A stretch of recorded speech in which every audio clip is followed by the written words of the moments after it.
Alright, Unit 5 review. To find the median of a box and a whisker plot, you just look for the line in the middle of the box, and whatever number's underneath that, that is your median. The range is the upper extreme, 75, minus the lower extreme, 5. 75 minus 5 is 70. Given the following set of data, what is the range? So to find the range, you need the biggest number, and that is going to be 74, minus the smallest number, which is going to be 2, and 74 minus 2 is 72. So this data ranges from 2 to 72. It has a 72 number spread. What is the mean of the following numbers? So to find the mean, you add them all up and divide by how many numbers you have. So we have to remember our integer rules. 500 plus negative 32. Different signs subtract and keep the sign of the highest number. That's positive 180 plus 47 is 227. Plus negative 16, different signs subtract, that's 211. Plus negative 119 is positive 92. Plus 622 is 714. Divide by how many numbers you have, that's 1, 2, 3, 4, 5, 6. And 714 divided by 6 is 119. Decide if the scenarios are valid random samples, then tell why or why not. Survey every 10th person leaving a Dallas Cowboys game to find out what the most popular football team is in the USA. That is not valid because most people at the Cowboys game will be Cowboy fans, and they will say that their team is most popular.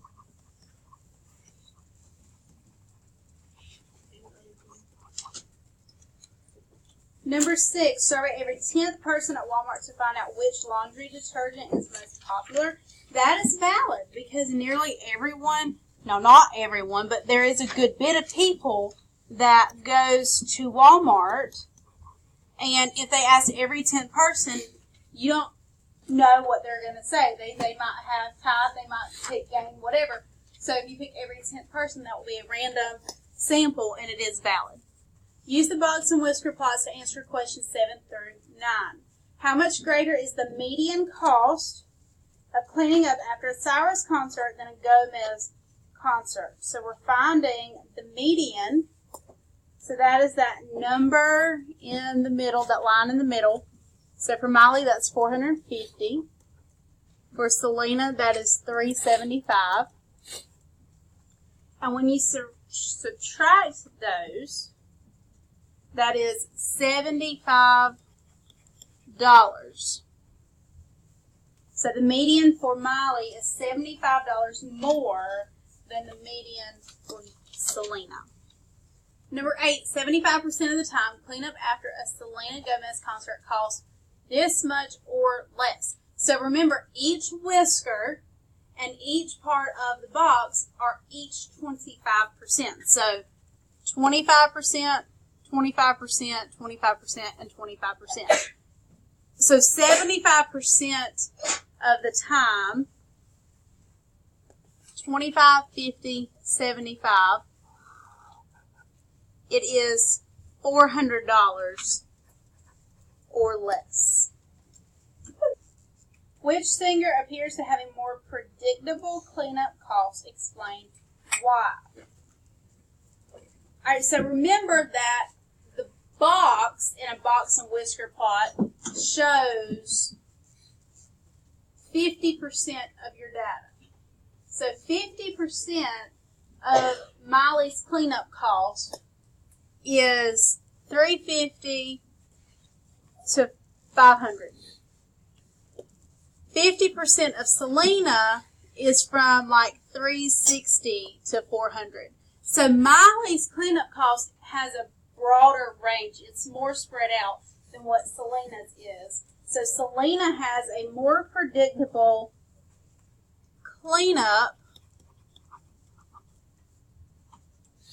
because hers costs that $360 to $400. It's only about a $40 difference in her cleanup fee. Whereas with Miley, her box shows that there's, most of the time, there's like a $140 range. There's more of a range for Miley Cyrus. So Selena is more predictable. In which of the following cases would you survey a sample instead of the whole population? A, China wants to know how many beds most families have in their homes. Well, you can't ask every single person in China, so you would do a sample instead. So that would be a sample. B, you want to know how many kids in your class play soccer? You could ask everyone in your class. So that would be population. C, Grandma wants to know how many people are coming to dinner. Well, she's going to call everybody and ask them if they're coming. That would be a population. D, Fox wants to know how many people watched American Idol last night. You can't ask everybody in America, so that would be a sample. So A and D. A new school wants to find out what colors they should choose for their school colors. Which of the following samples would best represent the whole population? A, survey every 10th student as they leave chorus practice. Well, no, then you're isolating. You're only picking the students in chorus, so it can't be A. B, at football practice, survey every third player as they take a water break. This might throw you off because it says every third player, and you think, oh, it's every third person, so we're good. But it's only asking the football team. So, not B. C, put all students' names in a hat and survey the first 100 pulled from the hat. That would be a good sample because each student in the class, or each student at the school, so the population, has an equal chance of being chosen from the hat to ask the survey question. All right, we have hours of TV for group 1 and hours of TV for group 2.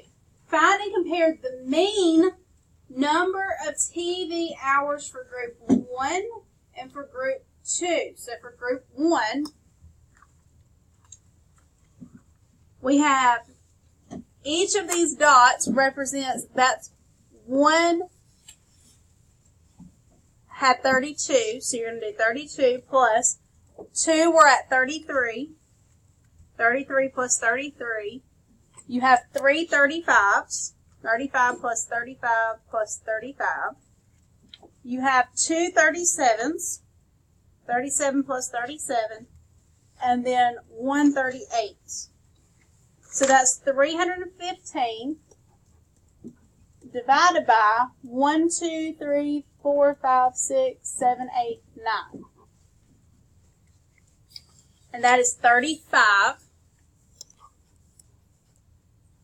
For group 2, that is 20 plus 23 plus 25 plus 26 plus 27 plus another 27 plus 2 28s plus 30. That's 234. Divided by 1, 2, 3, 4, 5, 6, 7, 8, 9. And that is 26. So group 1's mean was 35 minus 26 is 9. 9 higher than group 2's. Find and compare the medians for group 1 and 2. So to find the median, we're going to cross off the numbers, the smallest one and the biggest one. And we're going to keep doing that until we find the number in the middle. It's 35. And for group 2, we're going to do the same thing. Cross them off until we're stuck with a number in the middle, and that's 27. So group 1's median was 8 more hours of TV than group 2's. All right, list the pets in order from most favorite to least favorite. So for cats, we have 36 7th graders and 34 8th graders like cats, so that's 70 total. For dogs, you have 55 7th graders and 57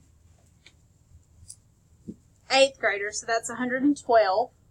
And for fish, you have 9 and 9, that's 18. So the most popular is dogs,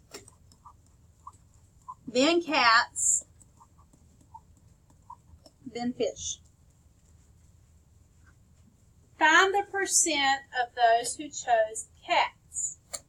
So to do this, you have your total number of people who chose cats, that's 70, out of all of the students that you surveyed, which is 100 7th graders and 100 8th graders. So that's 200 students total.